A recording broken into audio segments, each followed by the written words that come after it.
Warning, this content may be upsetting or disturbing to some audiences. The moment we move the car, his organs are going to shift, and he will immediately die. People who work in the medical field, what was the scariest or craziest moment you've experienced while working? Warning, the last story is very brutal.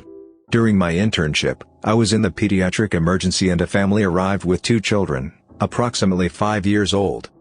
One of the brothers had accidentally fully inserted a sewing needle into the other's chest, and it was totally submerged under the skin, so it required surgery to remove it. The problem was that the father was extremely religious and refused surgery. We took a chest X-ray and you could even see the eye of the needle, but the father said it was only a shadow and that God was going to heal it. It became a race against time because in successive radiographs we saw that the needle moved under the skin of the chest. Luckily we managed to convince the father and the boy entered the operating room. Former hospice nurse here. Massive pulmonary bleeding. We know it could happen, you prepare stuff for when it does happen, but seeing someone basically drown in their own blood is messed up. This guy had a tumor in his lungs and it kept growing and it basically popped an artery. I just laid the guy comfortably in his bed and walked out the room when his wife screamed and I heard something wet splattering on the floor. Ran back in there, saw what was happening, grabbed a stack of dark towels and knelt down next to his bed. Sent his wife out of that room. Spread out some towels, but the amount of blood coming out was massive. Grabbed his hands and told him everything would be over soon. He tried to speak but there were only some gurgling sounds. I have never seen a man more afraid. Pure fear in his eyes. He was in shock after 3 minutes and dead in less than 10. Blood congeals really fast. Huge blobs on the floor and my uniform was red and sticky. I will never forget the look in his eyes and the sounds he made when he tried to speak. Neither of these are that crazy, but they're the ones that affected me the most. In the ER, a woman in her mid-20s is brought in unconscious. She was found on the floor of a store aisle. People thought she just fainted or had a seizure. Turns out she had a massive brain bleed and was brain dead. A healthy woman just enjoying her day will never wake up, and that can happen to anyone anytime. The brother was in shock seeing his sister was breathing but gone forever. Second one. A man brought his wife to the hospital because she was acting confused. They've been married 40 or so years. Turns out she had cancer all over her body. Stage 4. Biggest problem was the brain. He asked what we could do for her. The drive had to tell him that his wife would die in about a week. There was nothing to do but make her comfortable. Watching him realize that his entire world is vanishing in 7 to 10 days was terrifying. Then we had to go in the room and tell the woman that she was dying. I don't know if anyone can fully accept that they're going to die in 1 week. I am an emergency department nurse and we regularly see blood, gore, and death. You have to become accustomed to it pretty quickly or you will not last long in the profession. The one thing I cannot get used to is the child abuse. Not infrequently we get infants who end up dying because of some horrific neglect or abuse. People will walk in a blue, not breathing baby and say things like, "He isn't acting right." You hope it is due to abysmally low health literacy, but oftentimes it is just terrible neglect. The scariest stuff isn't the gore or death, but the angry and aggressive drug addicts. They look like zombies and they have nothing to lose. Most of the time it is just threats like, "I will wait for you to get off and then beat you up," or "I will find you and murder your family." Honestly, I have had numerous individuals tell me this. Sometimes they get violent and come at you swinging, biting, and spitting, and the only thing between you and them is some tiny waif of a security guard making $12 an hour. It can get pretty gnarly. Nurses, who are just trying to help and can do very little to defend themselves, are regularly punched and kicked. We mostly just laugh about it and chalk it up to the nature of the emergency department. Okay, so, full disclosure, I'm a clerk. Yes, a simply desk jockey. That being said, I see everybody first. Every patient who enters our office, they first come to me. There was one girl being seen in one of our facilities that would stop by and chat me up from time to time. We just saw a lot of each other in passing, with me working there and with her being a regular patient. Her name? Don't know it. Reason she came in? No idea. So we're just chat buddies. Months go by. We kinda click, joke around more. Real funny girl, bright. Smiled a lot. One day she walks in, shaking. Eyes bugged out. A woman is standing behind her, obviously concerned. The girl asks me to come out from my desk so she can talk to me. She's shivering. Looks like she's not slept in days, but is wearing pajamas, disheveled hair. Sunken eyes. Classico no appearance. Obviously I oblige and go stand next to her. She turns to look at the woman behind her, turns back to me, leans in. She says, "They're after me. They're going to take me away. That woman is trying to get me to take these pills. I need to see my doctor now." She understands. Turns out she was one of the outside patients, suffered a complete meltdown. Stopped taking her medication. After I walked her up, I went to talk to the woman. She was crying. It was her mom. Horrifying to see what can happen to people. I mean, I'm no stranger, I have my problems, but I expect it of myself. To see this seemingly chipper girl do a complete 360 was scary as hell. Just remember, you never know. You never know what someone is carrying inside of them. So, be kind. As much as you can. My econ teacher used to be a firefighter and he told us a really sad story about a crash. They ended up getting a call about somebody who rolled their car on the freeway. When they arrived, their captain pulled them aside after assessing the damage and said, "Listen, he's pinned under that car and is split down the middle. The moment we move the car his organs are going to shift and he will immediately die." They walked up to the guy and asked him, "Do you have any family you'd like to say goodbye to?" Everybody was crying as he told his wife and children goodbye for the last time. I am studying to be a paramedic in South Africa. While we study we work on ambulances and in hospitals etc. The first time I went into a red zone, area of high gang presence or previous known attacks on service personnel and vehicles that requires us to take a police van in with us. I didn't really think much of it. Then my elderly gentleman patient and his lady friend get in. He requires assistance walking but she, the classic hunched over lady with enormous bag, climbs in and sits down with a smile. Just as she gets comfortable, with her bag on her lap, she looks up at me, smiles and says very calmly and as a matter of fact, "We should go quickly, they might shoot us." I have seen other violence, what gang shootings look like and people with a lot of physical trauma, attacks etc., but this was the scariest to me. Just the acceptance of it, as the police force in some areas like immensely and there's not much anyone can do. I don't want anyone to live like that. Not me, but my mom was a volunteer firefighter and first responder for many years while I was growing up. Craziest and scariest story she ever told me was what I call the mashed potato baby story. Fair warning, it's really messed up and sad.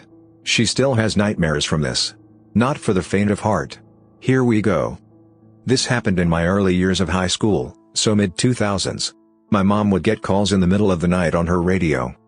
She didn't always go to them, because she was also a paraprofessional at my school and worked the substitute para line before getting ready in the morning. So she would frequently be awake and checking messages around 5 a.m.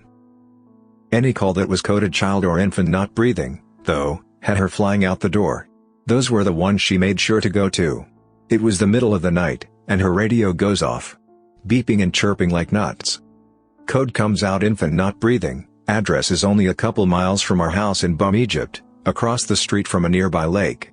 Dispatch doesn't always give details on calls, notably if there are kids. Mom flies out of bed to get dressed and out the door. I didn't ride along this time, even though I was awake and offered. I'm thankful I didn't. She arrives at this house. I remember passing it on the school bus and wondering who lived there, because it had a really cool, handmade gate with old wheel spokes, really old metal ones that looked like wagon wheels. It also had a metal chain link fence about 6 feet tall, and a guard dog. Everybody is standing at the gate. This dog is growing and barking and very clearly not happy with visitors. Mom is getting agitated because nobody would move, and hears this call about a baby, and finally she volunteers to go over the fence. The sheriff runs over to the neighbors, manages to get someone awake and get a piece of meat, comes back, and throws it over the fence in another part of the yard to distract it. All 5 feet 3 inches of my mother scales this fence and books it like mad to the house with the deputy behind her to keep her safe. There was blood everywhere. On the walls, on the floor, on the man in the middle of the room, on a small bundle of blankets by his feet. Deputy took care of the man. I don't rightfully know how, Mom doesn't remember. She says she had hyper focus on that bundle. Mom dropped at the blanket and slowly pulled it away.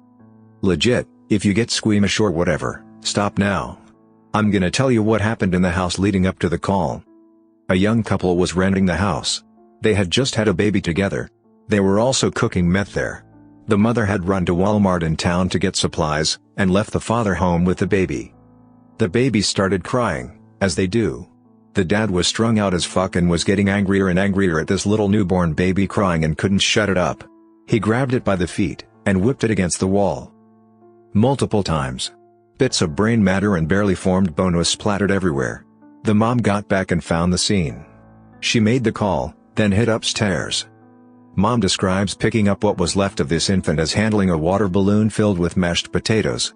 She went into autopilot and started CPR, so far in shock she forgot the plastic barrier. There was no coming back from that, she knew this, but she would be damned if she didn't try. Her chief had to pull her off after about 20 minutes because she was just crying. Parents were charged with child abuse, and I think manslaughter? I'm not 100% on that. Mom had to get a HEP shot because she didn't use that barrier. Everyone involved had mandatory mental health screening for a while. She had terrible nightmares for a long time. Like I said, she still gets them, though they're very infrequent now. The idea of getting that upset at a crying baby has me terrified of getting frustrated with my own kids today. Just, for the love of God, if you ever get that angry or overwhelmed and you aren't on drugs, put your child down and walk away for a few minutes. It's okay to let them cry, you need to calm down first. A coworker and I were getting a patient washed up, and as we were turning him to the side he said he felt funny, and then in the next second liters and liters of blood started gushing out of his mouth and nose. I screamed for help, slammed on the code button and started compressions BC. He went pulseless.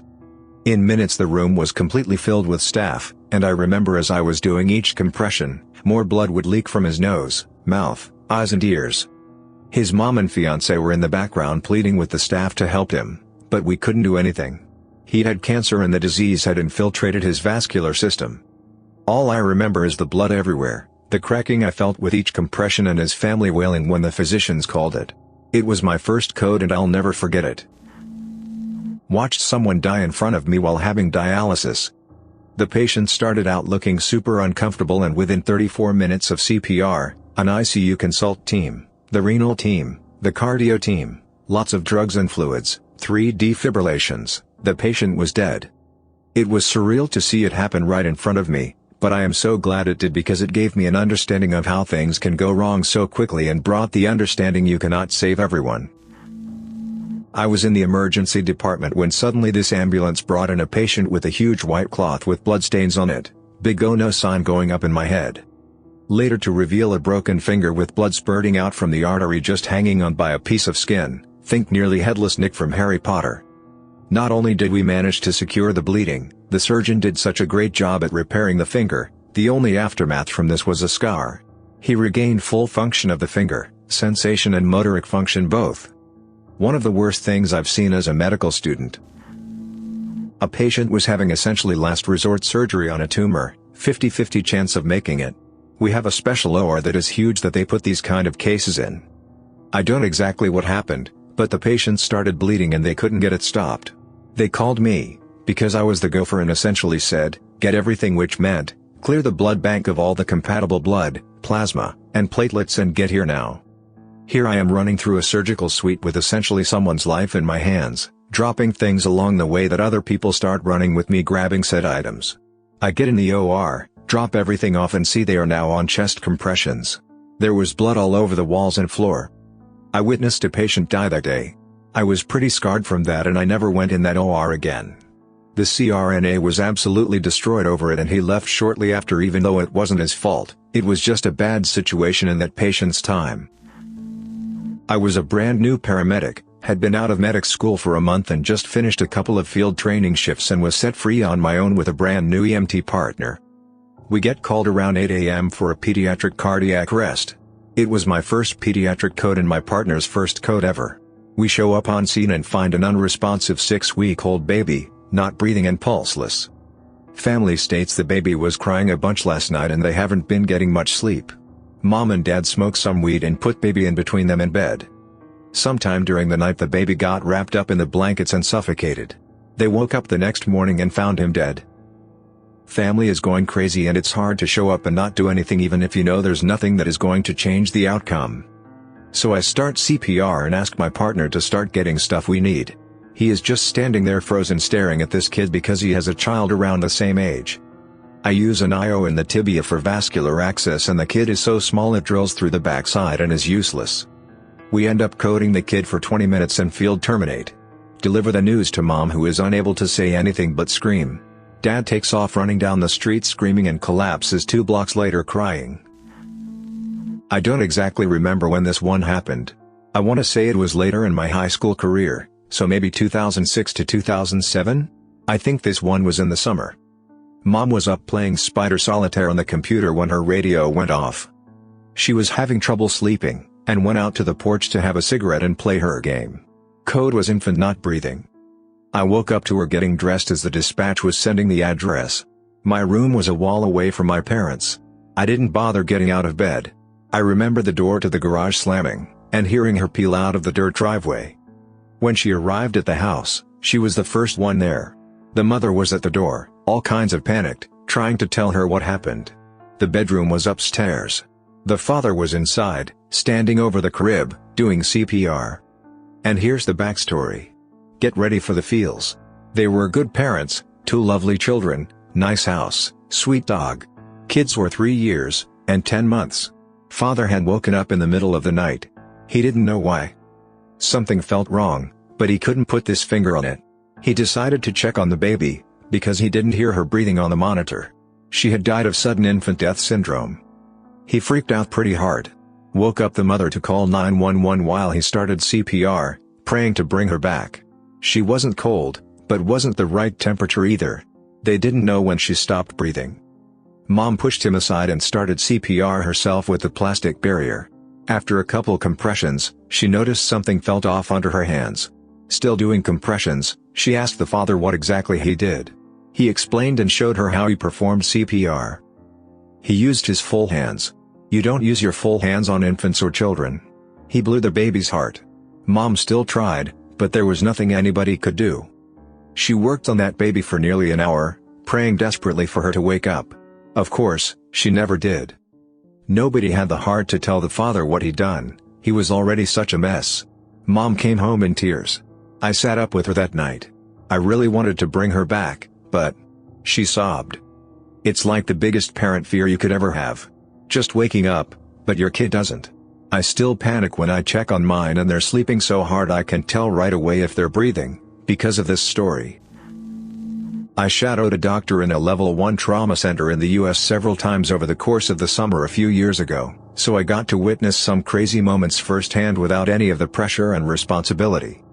A teenage girl overdosed on fentanyl, and her boyfriend dumped her on the ground outside the ambulance bay. Luckily, one of the paramedics cleaning up his truck saw her, picked her up and carried her directly to the trauma room. She was apneic, cyanotic and had faint carotid pulses. She was circling the drain. They simply gave her a dose of intranasal Narcan, half in each nostril, and then started bagging her with high-flow oxygen, and after maybe 15 seconds she came to. Violently. She was understandably shaken up. The nurse said to her, "You were just dead, let this be a wake-up call." She was alert and oriented, but the last thing she remembered was snorting a line of heroin. That's it, cut the lights, Shannara, no fanfare or pearly gates. Kinda messed me up for a while, that you could be going about your everyday routine. Granted, hers was heroin addiction, and the next moment your flame is snuffed out. The doc wanted to show me some different types of sutures, so he stitched up a 19-year-old kid with a facial laceration and partial avulsion of his earlobe. He was homeless, and had just been walking to a friend's house when an unknown assailant robbed him at gunpoint, stole his backpack, with all his earthly possessions, and pistol whipped him until he knocked him out. I was also 19 at the time, the same age as this patient, and it forced me to recognize my privilege as someone who can shop around for careers when I could just as easily have been in this guy's shoes by a stroke of cosmic bad luck. Dude was sitting at a red light with his window down when he was robbed and struck in the face with a hammer. Docs were obviously concerned about potential head trauma or brain bleed based on the paramedics' report over the radio. Patient arrives, and it turns out he's been struck with the claw side of the hammer, and it's penetrated his cheek. He has a gaping wound, and all of the teeth in the top and bottom rows of the left side of his mouth are obliterated. Probably ended up needing a dozen or so oral/maxillofacial surgeries to repair it, but he was super lucky. A woman was having a massive hemorrhagic stroke. They induced paralysis and intubated her so she'd be stable for a head CT, and they were waiting for an open OR as her condition continued downhill. No OR was available, so the neurosurgeon, who looked all of 12, came down to the trauma room, established a relatively sterile field, the neurosurge nurse shaved the patient's head, and the surgeon briefly measured with a flimsy plastic ruler and mapped out a plan of attack and marker. He injected a local anesthetic that caused a huge bubble to form under her scalp, which I'd never seen anything like. Then, he drilled into her skull, and when he reached the ventricle, blood gushed out of the small hole he had created. He inserted a catheter to continue draining fluid, and saved her life by alleviating the intracranial pressure that the fluid buildup was causing her. Her stats began to improve instantly. It seemed like almost as much of a miracle as the Narcan. I don't know how the woman fared, and I realized that this is one of the downsides to emergency medicine. You don't really get to wonder what happens to a patient down the road after you intervene. Once they're stable, they're off to a specialist who's better equipped to observe and treat them for the long haul, and there are always more incoming patients who need your help. Was working in psych. I was the director of recreation therapy for the entire hospital. My office was off one of the wings, at the bottom of it near a day room that was hardly used. It was the geriatric unit. One day I walk out of my office for lunch, and a family is having a meeting with the social worker on that unit. As I am walking up to the front day room and exit for the unit, I start to smell the unmistakable smell of human feces. I round the corner to the opening of the day room and see the young granddaughter of the PT whose family is meeting with the social worker sitting by her grandmother at the back of the day room, white as a ghost and the facial expression of pure shock and horror. Her look, and the smell causes me to expect the worst, so I take a few steps forward and look in the direction this little girl's gazes. One patient is standing close to the edge, with her pants and diaper down to the ankles. There is poop everywhere. On all the chairs close to her, on the wall, on the floor, on the Mary Walker she is using, in her hair, in her teeth, in her clothing, on the TV stand. It is everywhere. As I watch, she is bending over and scooping/catching slimy poop and depositing it around on all the locations I just mentioned. Yes, she was eating it also. Just about everything on this lady was covered in poop. I look to the right, where the nurse's station is, and the two techs are sitting below the eye line of the desk looking at magazines. All I could muster out was, ladies?" They both looked up and said, "Oh no," at the same time. They then proceeded to rush out of the nurse's station and approach the lady. She tried to greet them with open poo-covered arms and hands. This caused them to freeze. At this point I left. While leaving, they were doing some weird dodge attempts trying to figure out how to get a hold of her, and minimize the doo-doo contact. The nurse on the unit was watching them and shaking her head, then went back to prepping the meds that she was working on in the first place. The poor little girl was still in shock. She had a straight shot view of this older lady's plumbing section and all the action that happened from it. I can only imagine the questions she asked her parents later, most likely wondering if her grandmother was going to end up doing the same. I used to work at a residential care facility in the area, catering mostly to clients with bad mental health problems and potentially dangerous behavior. Over the years working there, I had done so many restraints and got hurt so many times that I lost count. Eventually though, we got a particularly troubled client. He had pretty difficult behavior in general, but he was very strong and had an unusually hard head, which he would use to bash things at times when angry. One time we put him in a couch hold and I was behind him with the protective mitts we used for ethical head restraints. I wasn't paying attention closely enough and eventually, he whipped his head back and bashed me right on the nose. I knew immediately that I got a concussion, while I felt my nose was broken and I was in excruciating pain. I had to basically just stumble on over to the main staff area to ask my superior to take over. Luckily I just got a deviated septum, which I still need surgery for, but I was very traumatized by this, and my nose and right eye were dark red and purple for days, and luckily, I started working somewhere else about a week later. Even after almost 3 years, I still remember the pain, the ugly cracking noise, and the anxiety I experienced at the time. EMT in southern Louisiana. On a basic life support unit, get called for a transfer from a hospital about 2 hours or so away to a hospital in my city, specifically to the burn unit. It was for a boy around 1 year old, maybe closer to 18 months, and he had some pretty bad burns. He was mixed, half black, half white. Mom was his white half. Well, mom and boyfriend broke up and she got a new boyfriend. They dabbled in the drugs, and while high on meth, they decided to wash the black color off the boy. So they filled a tub with bleach and soaked him in it. If he cried, they hit him in the face. He had bruises on his face from being punched, his butt, genitalia, anus, and the bottom of his thighs. His burns were so severe that he had to be transferred to our burn unit because no other hospital close to him could handle it. It was the worst thing I've ever seen in 2 years of EMS, not that it's a long time relative to some, but it just showed me how messed up some people can be. Thanks for listening to Radio TTS. Hit the subscribe button and activate the notification bell for more videos. Click the right box for the Doctors of Reddit playlist. Let us know in the comments what you think was the worst story.